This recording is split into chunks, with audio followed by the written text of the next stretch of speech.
E hara John Sutherwood I te tangata rongonui, hea hakua, ko te nuinga o te ao Māori kei te whai hua I ana mahi.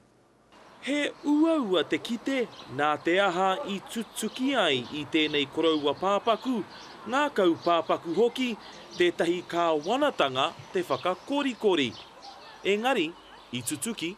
I often used to portray myself to politicians that I was an ignorant hoary from the back blocks, doing the best he could.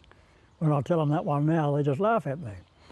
Engari, ko te kata whakamutunga I riro ki tēnei uri o ngai tahu.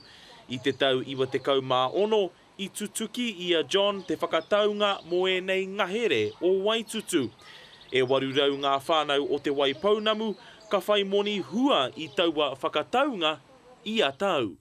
We're really the only employee of significance in that area at the moment, and I feel that in itself was rather wonderful.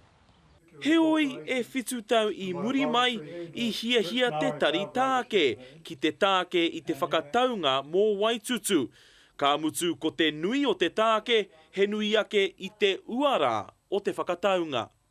Put me in fighting mode. I was raring to go. I don't give up easy, and I never stop. And I don't care how long it would have taken I'd have got there. Nā te upoko māro I whakatūture te kāwanatanga, hei haukoti I ngā hia o te tari tāke. Ā kua whai wāhi tērā, ki roto I ngā whakataunga tiriti, katoa. We feel we're quite competent to be able to deal with our own affairs. Even if we are ignorant hories from the back block. He whakaaro e tohu nei, nā te aha I whakawhiwhi ai a John Sutherwood ki te tohu huanga mo te tau hou.